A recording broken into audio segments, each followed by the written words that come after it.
Thanks for joining me for this special edition. I'm Sarah Coates and we'll be live for the next hour, bringing you all the updates from the situation on the ground as Russia continues its 14th day of the invasion of Ukraine. Well, thousands of people are escaping Kiev through safe corridors that have been set up by Russians and Ukrainians. Well, Matthew Chance reports from the outskirts of the Ukrainian capital. Well, you can see there are thousands of people now in their own cars streaming out through these safe corridors that have been set up by the Russians and the Ukrainians to give these people a chance to escape the ferocious bombardment that they've been suffering.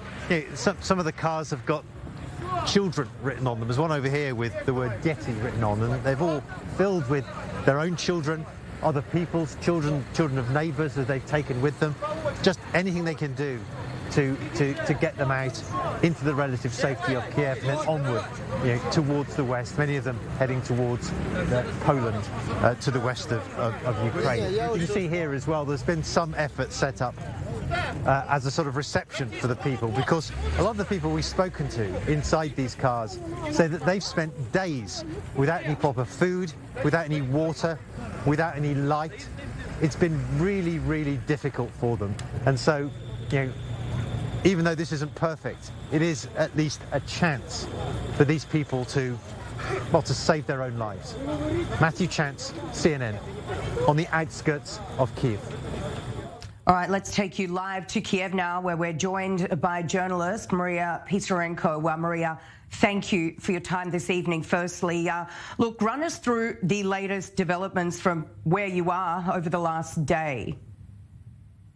Yeah, right. So right now I'm sitting in my kitchen, honestly, not in the best position ever, not having the chance to relax or, for example, bring my evening cup of tea, because just an hour ago, me and my family returned back from the bomb shelter where we spent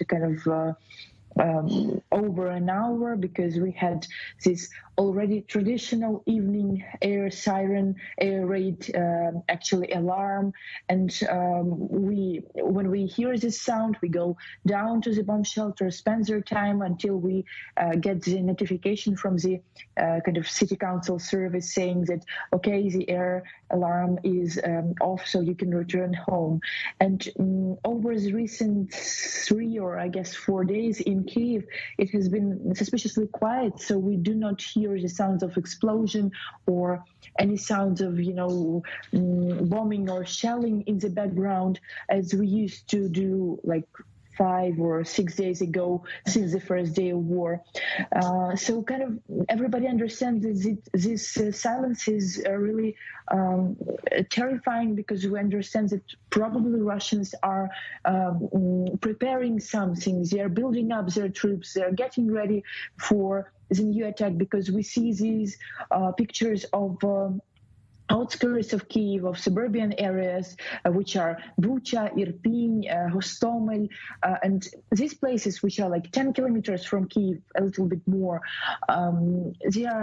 This is literal hell there going on.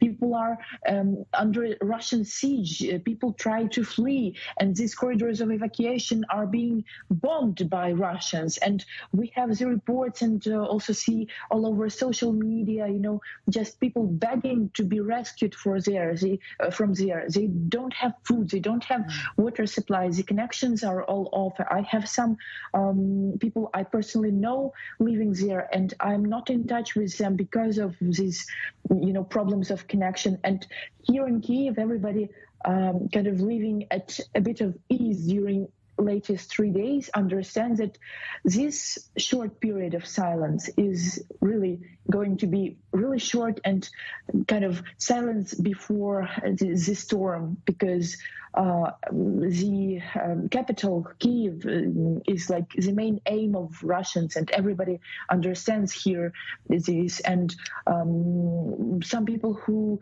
hadn't decided yet to flee or to bring relatives or families out of the city are now having like the last chance to do this, because also some kind of rumors and some reports which are not official but surfacing here and there as that the next week could be really terrible and this great Battle of Kyiv could happen. So as of now, too quiet, too suspiciously quiet in Kyiv, but still we have these air alarms and air raids for kind of an hour, especially at night, and then we go back home and sitting and waiting for the new alarm. So kind of a new reality for all of people living now in Kyiv. Just absolute devastation. And, Maria, it really seems that people are heeding these calls to go and take up arms. We're seeing thousands of residents now having weapons ready to go. What are the spirits like of these people who are ready to fight? All right. So this is kind of the thing which gives us hope, and the only thing which we can rely on, because you see these also pictures on social media of people who, for example, I personally know, who took the arms, the weapons in their hands to defend their cities, to defend their families. And we have this territorial defense unit, which was created specifically because of war by the state. So these are civilians, for example, like journalists or media. Sorry for that connection. Sorry, back with you. So people taking weapons, just civilians with no combat experience, actually. And these weapons are given them by state, and they really understand that who else will defend their city, their country, if it weren't for them, So the spirit is really on high, and the morale of the whole society is really very high right now. We see a lot of volunteer initiatives of helping the army, of cooking food for the army and for the volunteer fighters, gathering stuff, raising money to buy bulletproofs and vests. So they are lacking this protection equipment, and people are willing to buy this. So this feel of unity, of unity and kind of the ability to help with small actions, with step-by-step actions to help your army is really felt all over, again, social media, society, the people I have been in touch with during the recent days, the volunteer centers, which are kind of every several kilometers in Kyiv, in city centers, there is some volunteer center on the basis of some office or some place which has never seen people cooking there, but people are gathering there, for example, in travel agency offices, and doing some small things which could help the collective, victory, and help the army, help the territorial defense fighters. And this is really a strong feeling which gives us hope and understanding that we can do this. We can fight the army, which was supposed to be one of the greatest and the biggest, the Russians, but the Russians are fighting for their dictator, and Ukrainians are fighting for their country and for their society, their nation. And this is like the narrative which is also on social media and among people. Look, Maria, I'm just so sorry you have to go through all of this. Please do try and stay safe. I know you would be, but thank you so much for your time. Thank you. Now, as the death toll from this despicable invasion continues to climb, authorities in the besieged southern Ukrainian port city of Mariupol have been left no choice but to dig a huge trench which is being used as a mass grave in one of the city's old cemeteries. Well, grieving families of those who've been killed have been waiting for a lull in the Russian bombardment, but since this hasn't happened, this is being seen as the only option. All right, we need to go out for a very short break, but we'll continue with our coverage when we come back. Don't go anywhere.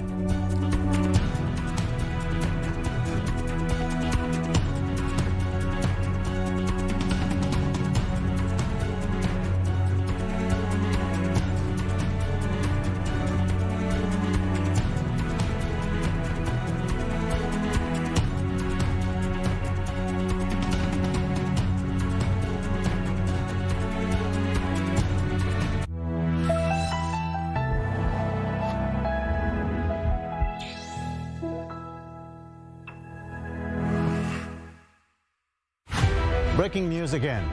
But there's always more to the story, especially here in the Middle East. What's really going on in the region? Well, unless you're actually here, you can't really tell. Join us here at the beating heart of the new Middle East To get a true perspective on what's really going on. The I-24 News team of talented correspondents are working hard for you. They're in the markets, on the streets, in the battlefields, getting the pulse of the story.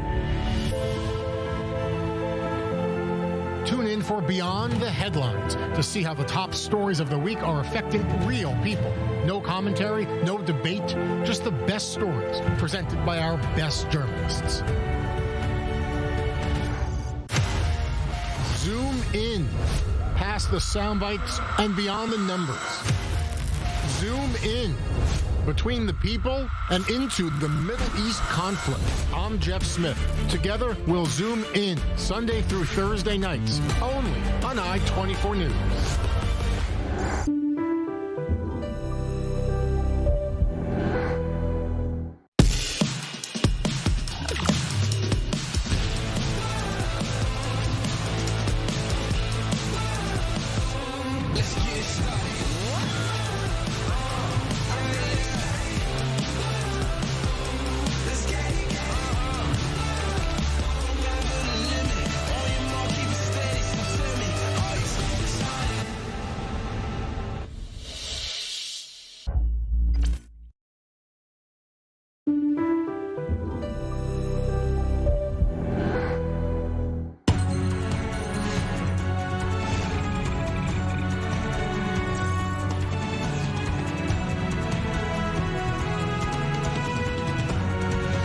Welcome back. Well, the so far peaceful historic city of Lviv in western Ukraine has become a refuge for thousands of Ukrainians fleeing Russian shelling.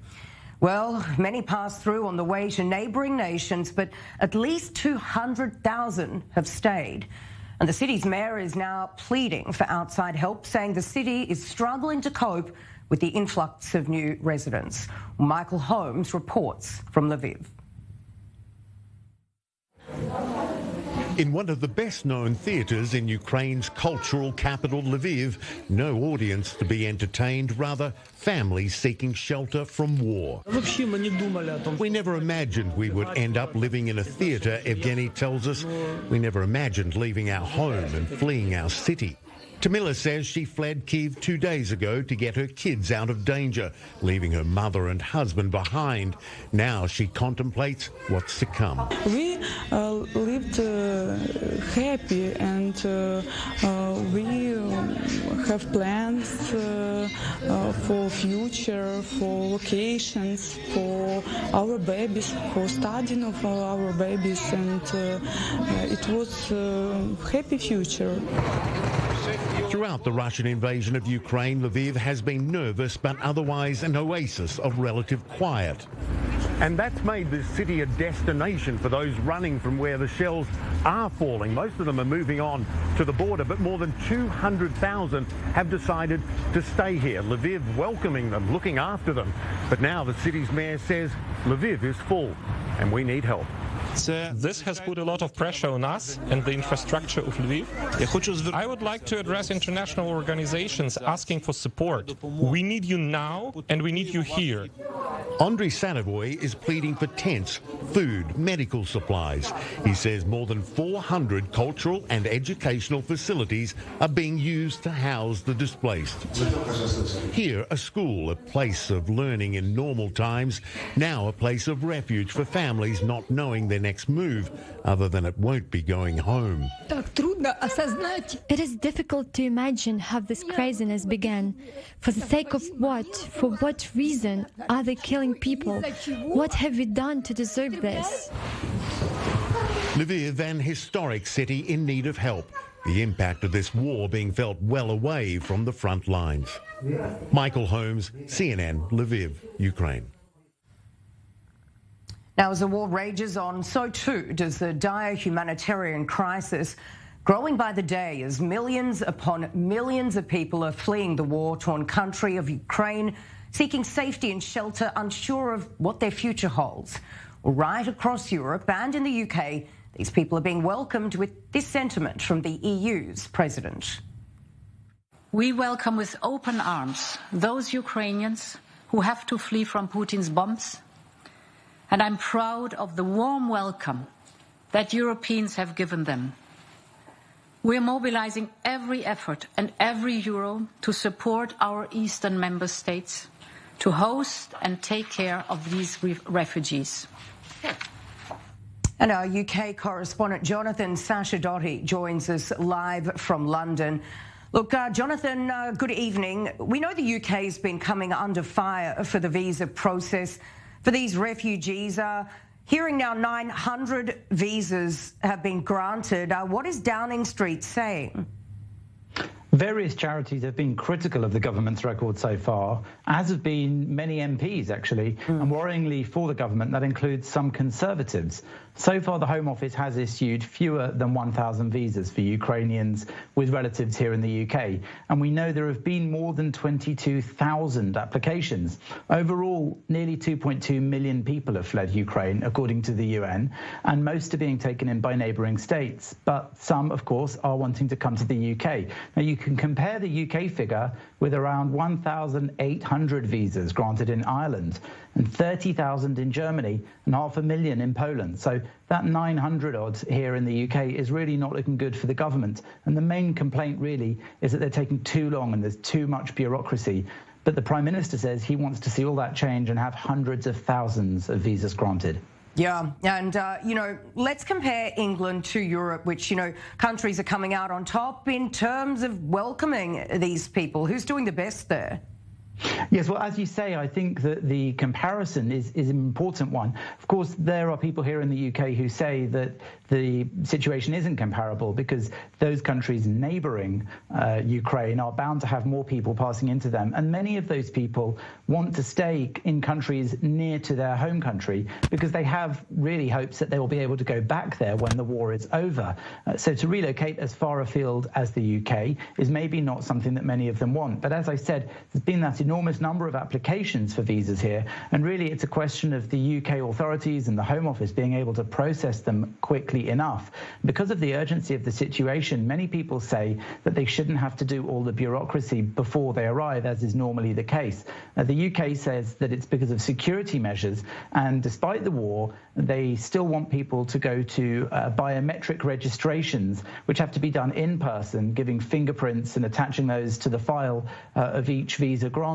Refugees, of course, are finding that very difficult to do because even travelling to the locations where those biometric tests can be done is something that's very tricky when you've left your home, travelled for many, many hours in a car or a coach, and don't know really where you're going to sleep each night. So there is a lot of attention on this here, and many people are calling for the Home Office to make things much, much simpler. Yeah, extremely flawed system there. And Jonathan, look, how has the UK performed with, say, Syrians and Afghans who've also had to flee? What are critics saying here? Well, there's been plenty of criticism about the UK's refugee policies in general, and immigration into the UK has been a very important topic, especially during the whole Brexit debate. But when it comes to refugees fleeing from war-torn countries, Britain does try to accept those that they can. Of course, the issue about the Ukraine evacuations is that this is happening so immediately, so quickly, and the length of time it takes in this war, which is still relatively young compared to the others you mentioned, is the issue here. The government is trying to reclaim control of this story and to increase the number of visas issued and make them much faster. A new visa processing site will open at Lille in France, but that won't be too helpful for those who've already reached Calais, for example. They've got to go all the way back to Lille if they were planning to come to the UK. And the government has appointed a new Minister for Refugees, Richard Harrington, so I'll be hoping that he can speed things up as well. Yeah, definitely. All right, Jonathan Sacerdoti there live for us in London. Thank you. All right, I want to now bring in Inna Markovic, who is the wife of Chief Chabad Rabbi of Kiev. Look, she and her family have now fled to Israel. Thank you for your time. Tell us your story. Hello, good evening. Thank you. My husband is the Rabbi of Kiev, and we had a flourishing community for 21 years until it all vanished, ended in 1 week. Currently, it's a very bewildered situation, and currently we have several targets. First of all, we try to help those who want to escape to do so, and it's quite a complicated situation. Secondly, we have at our community center, we turned it into a shelter for people who want to come and stay. So we organize food for them and armed guard and heating. So this is one project. Another project that we do currently in Kiev is food parcels that we deliver into people's home. Because it's quite dangerous to be outside and there's no fuel. So many elderly, especially elderly people, found themselves in a situations that they need food or medications.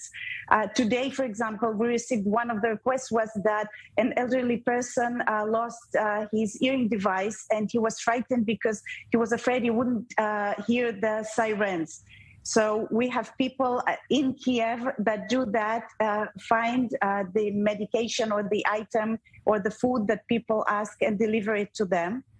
And another request that we have is to open 2 more shelters because the Jewish community in Kiev, we have 2 more schools and people want to stay by their homes. So those who live by our schools want also to join and have, so we will open 2 more shelters, hopefully now. Well, Inna, you know, as I just mentioned, you are now here in Israel. Walk us through the process of you getting here. What was it like? How difficult was it? It was very difficult because when the bombing started, people were very frightened. And here we realized the difference between Israeli and non-Israeli. Unfortunately, the Israeli are used to sirens and the sounds of bombing. It's very frightening. The Ukrainian people heard it, most of them, for the first time. So they were frightened, bewildered, terrified, and they all called my husband, Rabbi, what do we do? So first of all, me and my husband, we moved to the Jewish Community Center and invited whoever wanted to come. We had some tons of food that we prepared ahead. So we were ready to receive people and mattresses and everything. And after that, we taught them.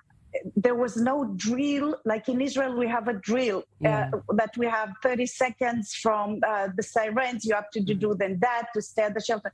So there are no bomb shelters in Kiev. And people were frightened, terrified. So first of all, we needed to calm them down and organize them. And then some wanted to leave, some couldn't leave because men, only Ukrainian citizenship age 13 to 60 cannot leave.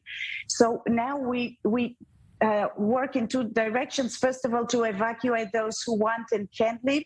And secondly, to keep safe those that are in Kiev and are unable or cannot leave for different reasons. You know, tell me, Inna, do you think you'll be able to go home? Yes, I hope so very much. And the people miss us and miss the beautiful relationship that we had in the community.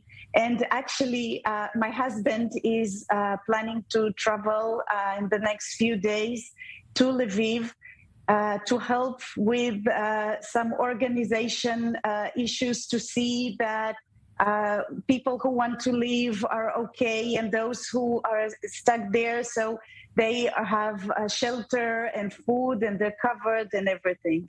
You know, how is the Jewish community here receiving you? Here they receive us very well. And actually, we didn't want to leave and we didn't plan to leave. But last Saturday morning, we were with our community in the Jewish Center, and we received an unexpected visit from the Secret Service of Ukraine.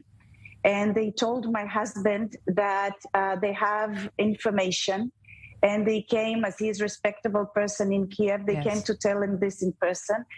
They have an information that Russia is frustrated from her not being able to achieve the targets they wanted to so quickly.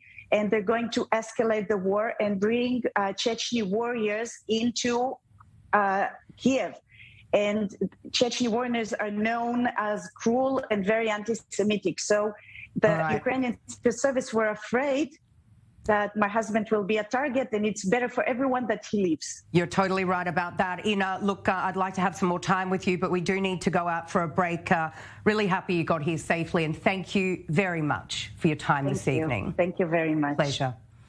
All right, it's time for a break, but we'll continue our coverage when we get back.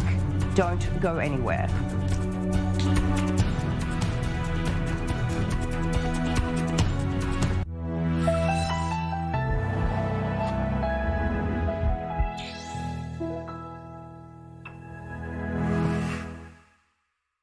Esta semana en News 24, Rusia invade Ucrania, una guerra que quiebra el orden mundial. La Guerra Fría está más caliente que nunca. Día Internacional de la Mujer. Karina Dika, psicóloga y sexóloga, responde a preguntas picantes que hacen a la búsqueda del amor y la vida en pareja. El Viena Tango Quintet, conducido por Ronen Nissan, su director musical, interpreta en Yiddish tango judío. News 24, el magazine semanal en español de i24 News.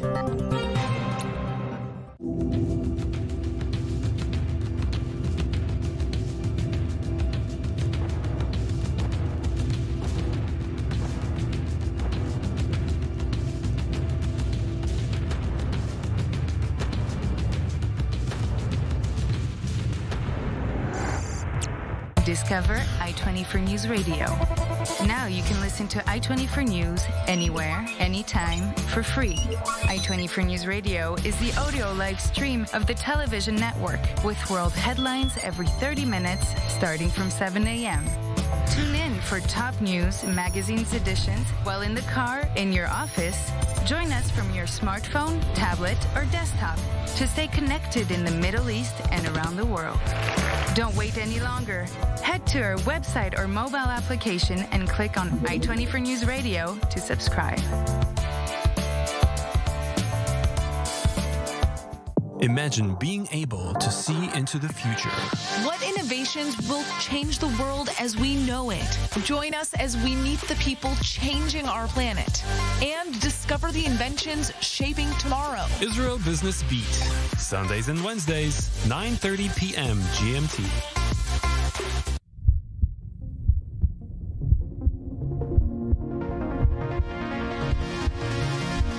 It's a living, breathing organism that pulsates through millennia. Touch it, listen to it, smell it, taste it. Experience the Holy Land like never before. Holy Land Uncovered, every Sunday, only on i24 News.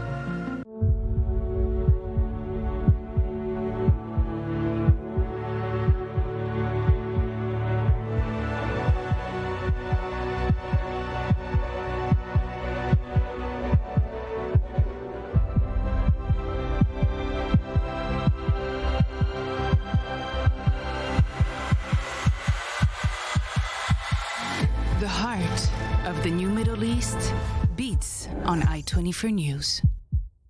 These images haven't been seen in Europe for decades, but now they have become Ukraine's daily reality. As Russia wages war against the Ukraine, our correspondents are on the ground, on the streets, in cities, on the border. Ukraine under fire. Special coverage only on i24 News.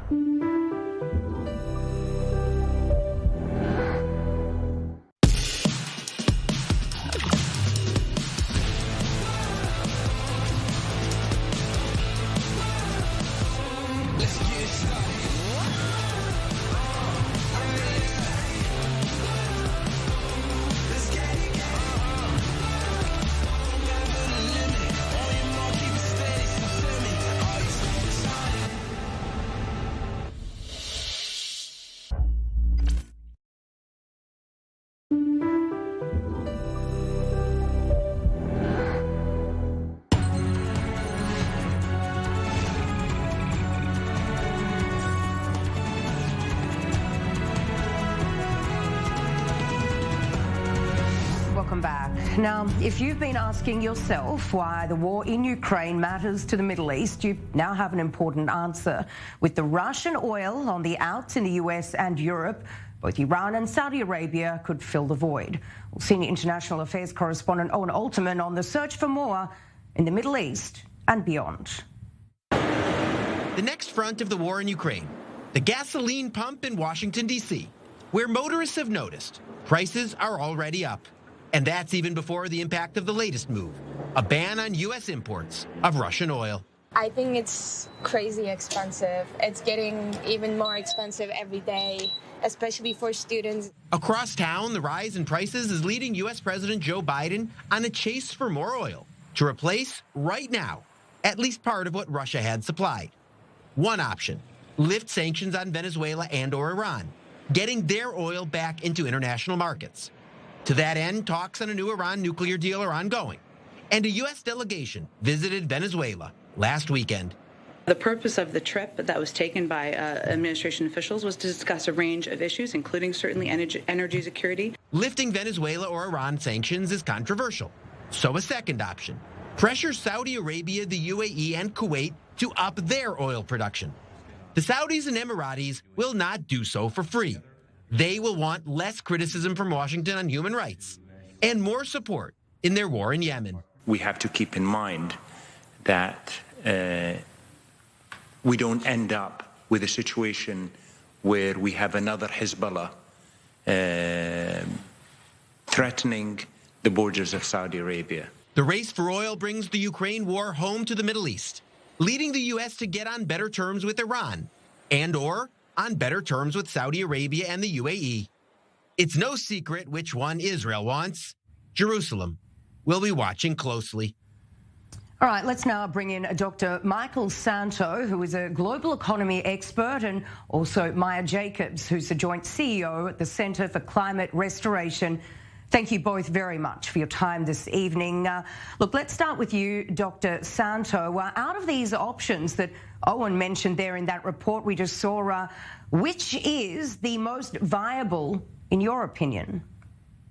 Oh, it's very tricky. I mean, the Saudis and Emiratis are major allies of the United States for 70 years, very important allies. However, they're also very dependent on our military support to back them up in a fight with Iran. And by the way, as we've seen, the Russians are very unpredictable should the Russians turn on them as well. You know, Russian forces in Syria acting in alliance with Iran, so they need us. And they don't necessarily have enough oil to offset. So we will have to find other places. Oil markets, fungible. So, you know, whether we like it or not, the oil that comes from Iran and Venezuela do go onto the global market as well. But unfortunately, those two governments are straight out evil, especially Iran. Yeah, Doctor, you know, Europe planning to slash these Russian gas imports. Which countries are the biggest consumers of Russian gas, and what do you see as alternatives here? Well, a lot of the countries most dependent are very poor Eastern European countries like Bulgaria. And the trick with natural gas is, except for LNG ports, which are very expensive and very limited, where you freeze it into a liquid, it's largely governed by pipelines. So there's not a lot of flexibility. You build new pipelines, that takes years. Yeah. Germany faces kind of a problem that they created by rushing to shut down their nuclear reactors, which, by the way, has zero carbon emissions, so does not contribute at least to global warming. Other than carbon emissions, by the way, I will point out that natural gas is actually the cleanest hydrocarbon, and we don't really have the technology or wherewithal to immediately shift completely away from hydrocarbons, though they contribute to global warming. So in the long run, we will have to apologize for that. We will have to work on more environmental solutions, but natural gas in particular is still heavily dependent on pipelines. And so for a poor country like, for example, Bulgaria, there isn't a short-term solution. It's kind of scary if this crisis is going into next winter. Yeah, all right. Let's bring Maya in now. You know, Maya, in your opinion, could this be an opportunity to switch to more green energy? For example, the European Green Deal, you know, as environmental groups have been campaigning for a long time now. Well, you know, there's a saying, there's nothing like a good disaster to sort things out. And if people don't care about climate change, well, now is the time to stop Putin by stopping using gas, because we need to divest from fossil fuels, from gas and oil and coal as fast as possible to save our lives because of climate change. And now it's our way to stop all these tyrants too. I listened to the report, and they mentioned the few possibilities from whom to buy the energy sources. And, you know, there are so bad options, and who wants to make these entities even stronger than they are? And we need to stop the connection between the evil entities and the evil energy. And there are so many solutions to be fast forwarded now. And, you know, and the fact is that in Germany now they're speaking about not divesting it within a decade or even until 2050, but even next winter, which would be amazing. Yeah, you're totally right about that. And, you know, talking about the speed of this now, you know, how quickly could we actually switch over to clean energy? What would it really take? Well, first of all, when there's a will, there's a way. We saw the same with COVID. Suddenly there are budgets and there's interest and there's a lot of technology being invested into this. The governments need to invest billions of euros right now in order to shift, to transfer the oil and the gas by pipelines or by LNG to Europe anyway. So instead of investing all this money, all this effort into the bad energy, they need to invest it into renewable energies, into also subsidies. It's not going to be an easy process maybe in the beginning. They'll be needing to cut down the use. That, you know, if every person in Europe brings down a little bit the temperatures of their heating during the winter by 1-2%, it could bring down even 10% of the gas that is being consumed by Putin. And I'm not saying it should be only by the people, but the governments need to invest a lot. But it's possible. It's just that there wasn't that need. There wasn't. The problem was when we saw in Glasgow that the second biggest group there was the group of lobbyists for the fossil fuels. Now suddenly we see how bad they are, how evil they are. Putin is responsible for 40% of the energy in Europe. But now we want to cut them off, and it's possible. It's just a will and a way, and putting the money to it with renewable energy, with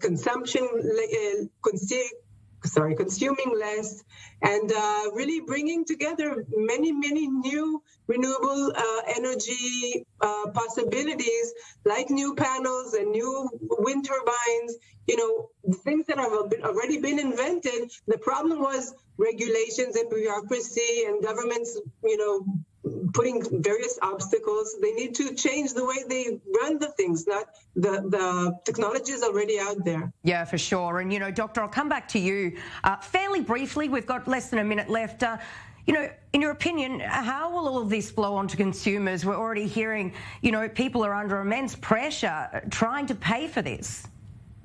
I mean, we're already facing a lot of major global supply chains that pre-existed, and this war is very dangerous. But we've actually shifted away from dirty coal, but the source of coal are not evil countries. It's US, Canada, and Australia, but we've done it for the environment. Natural gas is the cleanest hydrocarbon, but the Europeans haven't done fracking the way that the US has. There is a little bit of an environmental trade-off. It will take new technologies, which are coming online with big government subsidies to make solar and wind even better. But Germany in the short term, taking offline their nuclear reactors, has increased the dependence on Russia, which originally they did partly to help the Russian economy.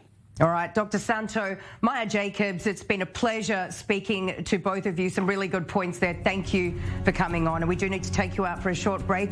Back very soon. Don't go anywhere.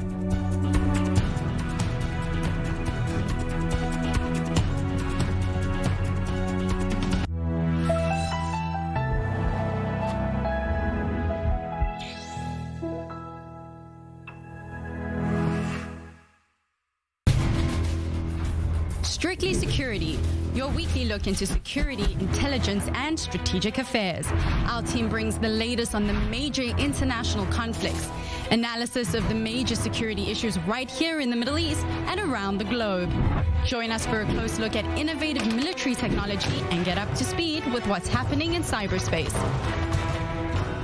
Saturdays, only on i24 News. Zoom in, past the sound bites and beyond the numbers. Zoom in, between the people and into the Middle East conflict. I'm Jeff Smith. Together, we'll zoom in Sunday through Thursday nights, only on i24 News. The Middle East.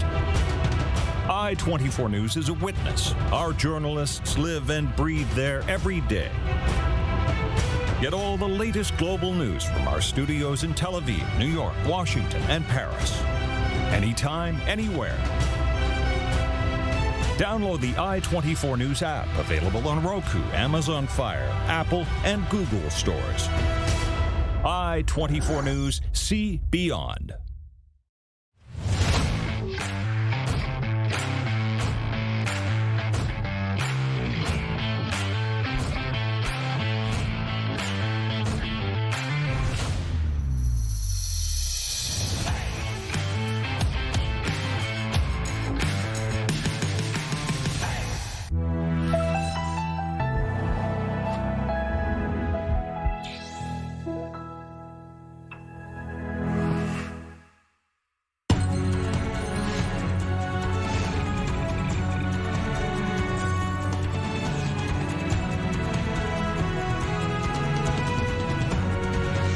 Welcome back. Well, Yulia Tymoshenko is the former Prime Minister of Ukraine who has long campaigned against Russian influence over her country, advocating it joining the EU and NATO. Now, after leaving office in 2010, she was jailed on corruption charges her supporters allege was part of a campaign waged against her by pro-Russian forces, and she was freed after the so-called Orange Revolution of 2014, becoming an iconic figure of that movement, complete with her trademark hairstyle done up in traditional Ukrainian braids. Well, here's what she told i24 News a little earlier today.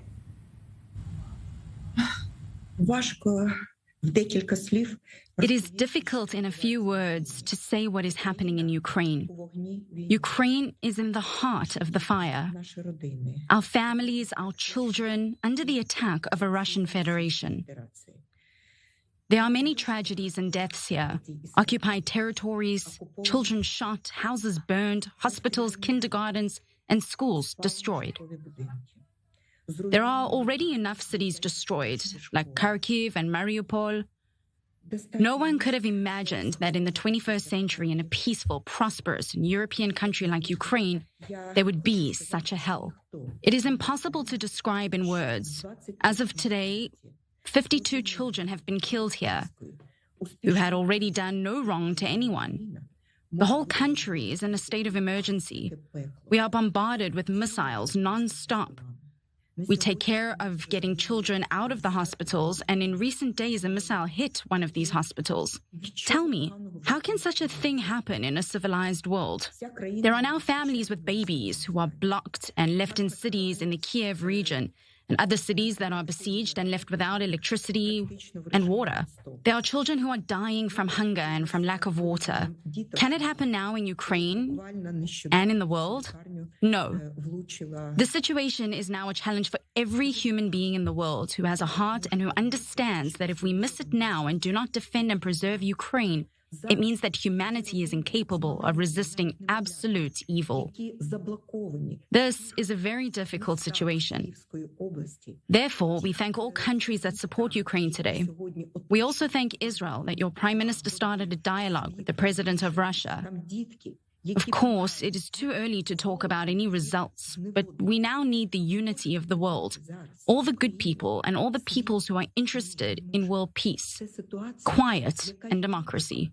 I want us all to be one family against what kills our children. You know that Ukraine and Israel have many historical moments in common. You know very well that one of Israel's most powerful prime ministers, Golda Meir, was born in Kiev. You know Nathan Sharansky from Donetsk, which is completely destroyed now. I know that Israel also has a difficult life, but you managed to build a flourishing and successful state when you are in a constant state of war and everyone in Israel knows how to defend the state of Israel. You can now understand Ukraine as no one else can. That is why I ask for your support, solidarity, unity with Ukraine, so that we can protect humanity, because all of humanity is under threat if we miss it. The Russian invasion of Ukraine has created a humanitarian crisis of dire proportions. Millions have fled and many more are still trying to. Well, here's a look at what the United Nations is calling the fastest growing refugee crisis in Europe since World War II.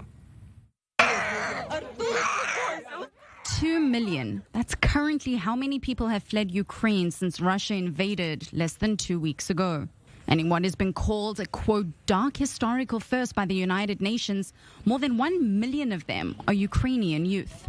We don't have an exact breakdown of the numbers by gender and by age, but of course we know that the majority are women and children who have come across. The demographics also reflect the current obligation forbidding Ukrainian men from age 18 to 60 to leave the country. More than half of refugees have fled to neighboring Poland, with many also heading to Hungary, Slovakia, Moldova, and Romania.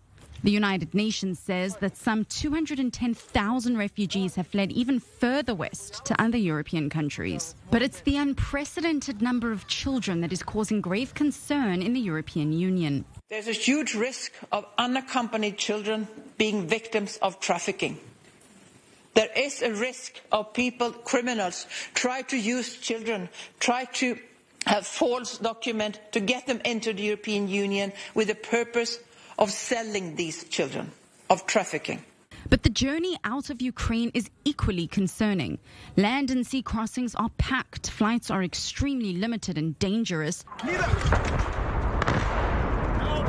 And Russia has also been accused of targeting civilians trying to escape the war. Prior to the war, Ukraine's population was one of the biggest in Europe at around 42 million people, with the elderly and children making up more than 40% of the population.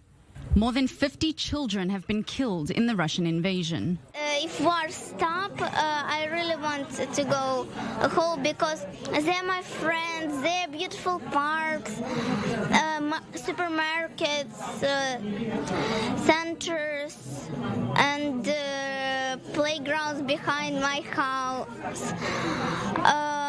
They're my toys, they're my friends, and I don't know where my friends now. The nation has since suffered a growing humanitarian crisis of unfathomable proportions. Officials are warning millions more could still be affected. Now, since the war broke out, we've seen many examples like this of celebrities and influencers trying to link or shift the debate over the situation in Ukraine with the situation here between Israel and Palestinians. But is this comparison accurate? Let's bring in Chen Mazig, a senior fellow at the Tel Aviv Institute.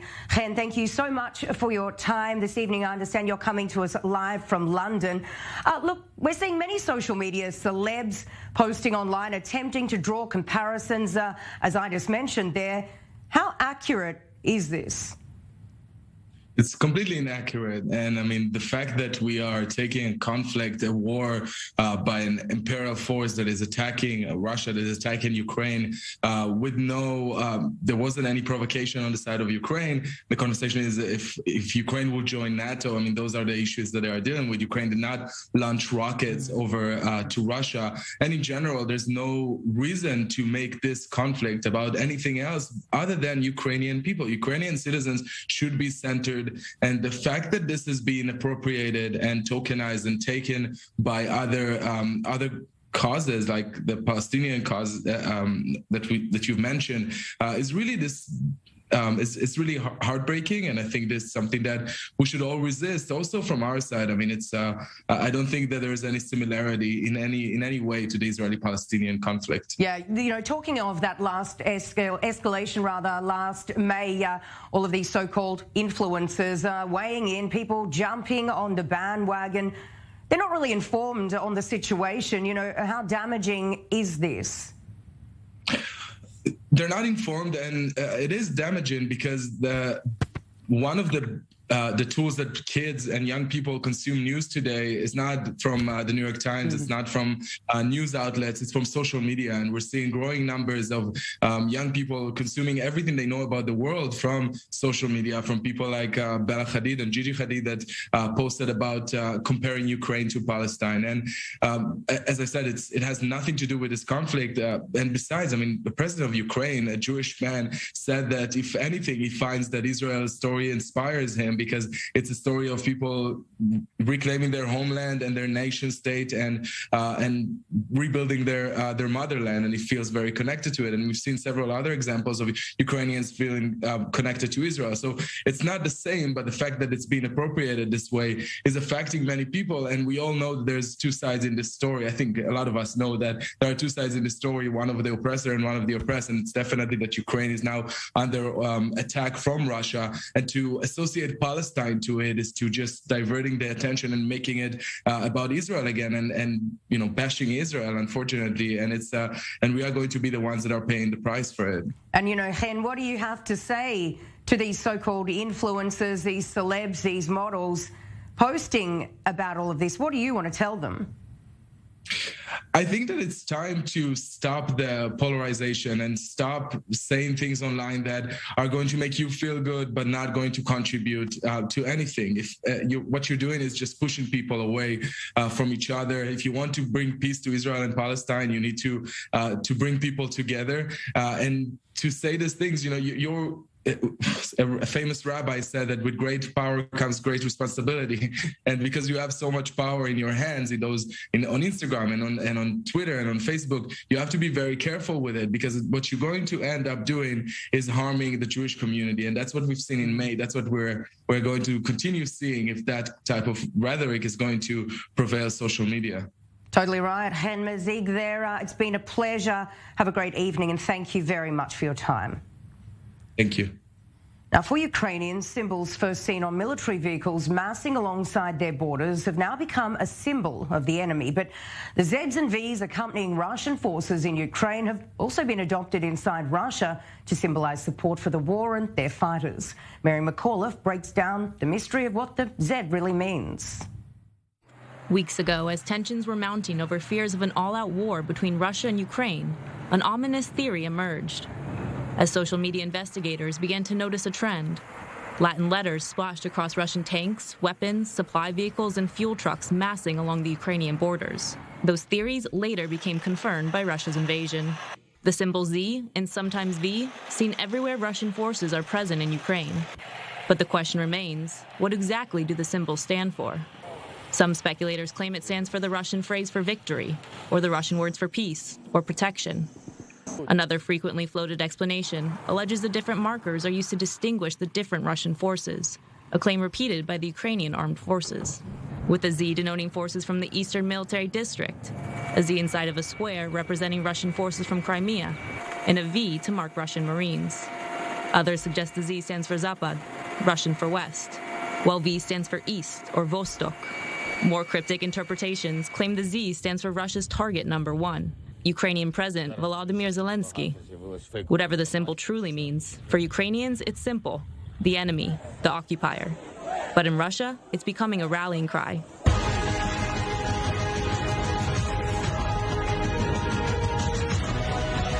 Adopted by pro-war forces to send a message of support for the army and the president who launched the campaign against the Ukrainians.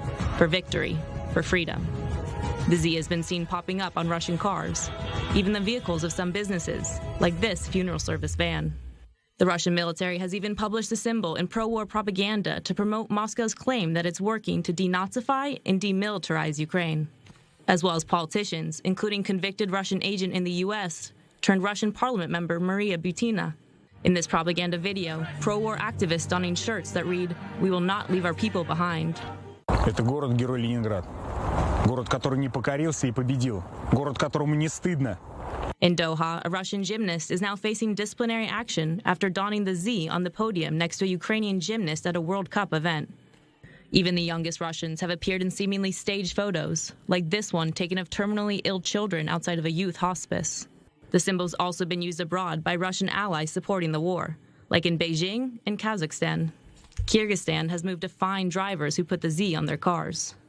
And while protests have erupted in the West against Russia's war, in Belarus, which Russia has used as a launching pad for much of its assault, and in Siberia, the Z has been spotted at pro-war rallies. As the war rages on in Ukraine, the mysterious symbol is growing in popularity by the day, seeming to stand simultaneously for nothing and everything at the same time. Interpreting its meaning is left to the eye of the beholder.